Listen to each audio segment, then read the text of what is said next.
이제 슬슬 실무로 진행되도록 하겠습니다. 자, 유치권은 저기 경매 정보지를 쭉 보면 가장 하단에 주의사항에 유치권 신고 있음 이렇게 써 있는 거 보신 적 있죠? 그리고 맨 끝에 유치권에 대한 성립 여지는 불분명하다 이럽니다. 경매계, 법원은 신청이 들어왔을 때 그 유치권이 진위 여부를 전혀 따지지 않아요. 게다가 더 심한 건 유치권 신고를 하면 어떠한 심의도 거치지 않습니다. 그건 무슨 얘기냐면 제가 2019 타경 1번에 유치권 신고를 하러 갔어요. 1억을 신고합니다. 딱 썼는데 모기를 했어. 잘못 썼어. 2019 타경 1이라고 쓴 게 아니라 2라고 썼어. 1은 신축 건물이고 2는 아파트야. 그럼 아파트에 신고를 한 거죠. 제가 잘못해갖고 받아들여진다, 받아들여지지 않는다. 받아들여진다. 엉뚱한 데다가 유치권이 들어온 거예요. 그러니까. 근데 입찰자 입장에서는 뭐예요? 야, 아파트에 1억 들어왔네 이러는 거예요. 자, 이런 경우도 있습니다. 내가 1억을 신고해야 되는데 공을 하나 더 붙였어요. 10억이죠? 야, 이거 10억 유치권 들어왔네? 이런 겁니다. 우리 일반인들이. 그래서 결론은 뭐냐? 유치권 신고가 뭔가 근거가 있다라는 게 거기에 나와 있는 게 아니란 얘기입니다. 유치권은 스스로 조사하셔야 된다는 얘기예요. 이해 가시죠? 자, 그러면 뭐 5건 중에 1건? 더 많은가? 하여튼 유치권 배제 신고라고도 보셨죠? 유치권 배제 신고. 유치권이 아니래. 그거 누가 하는 거예요? 채권자가 하죠? 그죠? 채권자가 왜 해요? 걔 때문에 얘가 못 들어오잖아, 얘가. 그죠? 얘가 들어와야 지워버렸네. 경쟁이 세고 경쟁이 세야 낙찰가가 높게 되는데 얘가 못 들어오고 나머지 5%가 들어오는 건 낙찰가가 낮다는 얘기 아닙니까? 그러니까 채권자가 덜 받거나 못 받을 수도 있기 때문에 유치권 배제 신고를 간혹 하는 겁니다. 근데 여기서 계속 제가 연구반, 실전 연구반 하는 이 이름을 붙인 이유는 뭐냐면 여러분 스스로 연구할 필요가 있다는 얘기예요. 제 강의만 그냥 들으실 게 아니라. 아니, 가짜 유치권이 들어왔다면 제일 열받을 사람이 누구예요? 소유자야, 소유자. 이상하지 않아요? 소유자가 배제 신청한 거 보신 적 있어요? 없어. 내가 공사도 안 시켰는데 떠약하니 10억 걸어놨어. 내가 주인인데. 아니면 공사대금 다 줬는데 떠약하니 걸어놨어. 그러면 뭐야 이거 배제 신청 내가 해야 될 거 아니야, 소유자가. 그게 상식인데 경매 정보지를 보면 내가 하는 경우, 내가 소유자예요, 단 한 건도 없다고. 뭐가 이상하지 않아요? 난 그 약간 경험도 없고 좀 무식해서 그런지 처음 그게 이렇게 들어오면 왜 하나같이 채권자가 같이? 유치권의 99%는 가짜라며. 그런데 소유자가 해야지 왜 채권자가 하는 거야? 물론 채권자가 할 수도 있지만 먼저 움직여야 될 사람은 소유자잖아. 내가 내 거 물건 낮게 되고 그럼 나머지 채무는 내가 나한테 계속 쫓아올 텐데 왜 그럴까요? 제가 오늘 강의하는 동안 한번 생각해 보세요. 왜 그러는지. 하여튼 결론은 유치권 배제 신고는 채권자들이 대부분 하더라. 똑똑하고 책임감 있는 사람들이 하더라. 이렇게 되는 겁니다. 그런데 여기서 충격적인 진실이 밝혀집니다. 유치권 배제 신고는 뭐 심의할까요?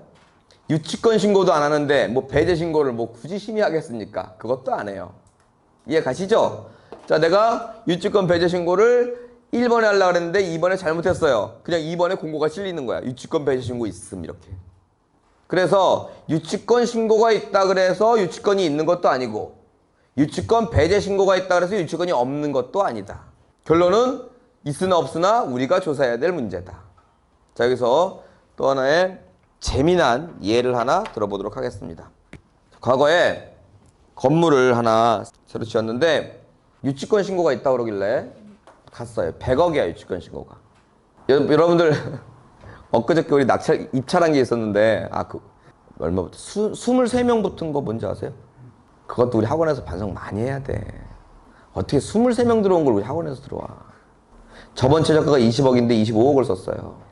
반성 많이 해야 돼요. 난 항상 반성해야 돼. 후회는 할 필요는 없지만 항상 그러고 반성은 좀 해야 되겠죠. 저번 최저가가 20억이라며. 저번 최저가 20억대 혼자 들어갔어야지. 근데 좀 핑계를 굳이 대자면 또 하필 딱 그때 보여. 그 물건이. 놓치기 아까우고 들어갔더니 역시나 그때는 어떤 시점에는 우르르 들어오는 그 시점이 있어요. 그래서 그 물건에 유치권이 얼마 들어왔는지 아십니까? 580만 원. 그런 유치권은요, 처음부터 드릴게요 그러지 말고, 유치권이 뭔데요? 그래, 어쩌고저쩌고 했대. 아, 이거 진짜 한 거예요? 몇 번 따지고, 알았어요.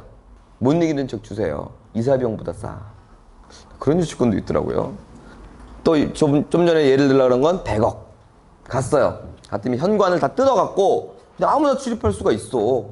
근데 그게 점유를 안 했다는 게 아니라 너무 점유에 자신감이 있는 거야. 딱 가니까 인부 한 20명 정도가 거기서 먹고 자고를 하는 거예요. 불편 없고 침대 다 갖다 놓고 식기는 다 갖다 놓고. 먹고 가면 그냥 보고 있어. 100억인 거 아시죠? 뭐 그거 좀 조금 윗사람인 같은 사람이. 감안하고 들어오세요. 그랬단 말이야. 그런데 유치권 배제 신고가 들어왔어요.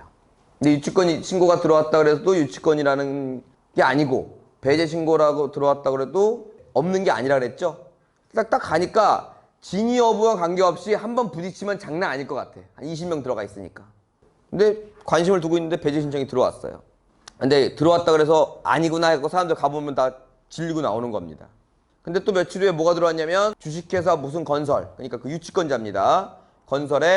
건설 대표에 유치권이 없다는 확인서가 제출됐어요. 그래 유치권 없는 거 아닌가요? 아니 금융권에서 사문서 위조를 하진 않을 거 아니야. 그죠? 그랬어요. 그리고 어떤 누군가가 그걸 낙찰을 받았죠. 우리가 받은 게 아니고. 우리는 한 번 더 떨어지면 이랬는데 누구 받았어요. 아예 너 놓쳤네 그랬는데 미납. 한 번 더 받습니다. 2번 미납. 재밌죠? 미납이 여러 번 있으면 이제 입찰을 사람들이 안 해. 그래서 이제 조사를 합니다. 그 대표를 만나러 갔는데 대표가 여기 없어. 어디 갇혀 있어. 그 갇혀 있는 사람한테 가서 그 확인증을 받은 거예요. 면회를 가서. 그런데 시기를 보니까 대표가 들어간 건 이때, 건물을 지은 건 이때, 확인서를 받은 게 이때예요. 한마디로 대표 없이 건물이 올라간 거야. 법인과 자연인은 다른 거죠. 법인은이라는 다른 인격체를 준 거 아닙니까? 그렇기 때문에 대표가 없어도 별 문제 없이 공사가 된 거야. 근데 이제 더 깊게 파니까 금융 쪽으로 잘못해갖고 들어가신 분인데 그걸 좀 감형한다는 조건으로 그 확인서를 써준 거야. 그러니까 사문서 위조는 아니죠. 대표가 쓴 게 맞으니까. 근데 대표는 이 건물이 올라갔다는 것도 몰라 잘. 그러니까 2명이나 그 큰 물건에 입찰하고 다 미납이 낸 겁니다. 자, 지금 강조하고 싶은 건 뭐다? 은행 또는 금융권에서 그런 거를 제출했더라도 여러분들은 주의 깊게 보셔야지. 제출됐으니까 오케이 이렇게 하시면 안 된다는 얘기입니다. 제가 이제 후속 얘기를 그 물건의 후속 얘기를 해드릴게요. 이건 이제 유치권하고 큰 관계는 없고 재미로 들으세요. 그 대표를 만나고 금융권을 만나고 열심히 만나다 보니까 100억은 아니고 한 50억은 받았더라고요. 50억 정도가 남은 거예요. 잘 됐죠. 조사하면서 이제 반으로 줄었다는 걸. 근데 반은 진짜라는 거야. 그래서 50억 정도 생각하거나 아니면은 돈을 들였다는 거지. 여러분들 아까 결연관계 말씀드렸죠. 결연관계가 은근 진짜 따지다 보면 별게 다 있어요. 예를 하나 들어볼게요. 내가 10층짜리 건물, 그것도 10층짜리 건물이었는데 10층짜리 건물을 짓는데 지하 3층에 주차장을 팠어요. 그리고 공사가 중단됐어. 그럼 거기에 철골도 받고 빔도 받고 막 장비대도 많이 하고 인부값도 많이 나갔겠죠? 근데 일반인이 보기엔 뻥 그냥 뚫려 있는 거죠? 재판부에선 이거 결연관계 없다고 봅니다. 무슨 얘기인지 아시겠어요? 너는 땅을 훼손한 거지 건물을 지은 거를 하나도 볼 수 없다. 따라서 이거는 그 건물의 유치권이 아니다. 그만큼 결연관계에 따질 게 많아요. 그래서 50억을 시작으로 계속 깎으려고 입찰을 하고 낙찰을 받고 나서 그리고 들어간 겁니다.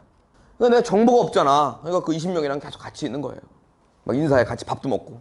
근데 그분들이 이제 심심하니까 실수를 했어. 심심하니까 뭘 했냐? 하우스를 열었어 거기서. 그 이제 하필 그날 내가 잃었어. 그 열이 받아서 전화를 해. 저기요 도박판이 벌어졌습니다. 싹 들어갔어. 점유가 없어 아예. 자 무슨 이유가 됐든 점유를 상실하면 유치권은 없어진다. 제가 잃어서 했다는 건 농담이고요. 이미 계획된 거예요. 가니까 판이 엄청 커.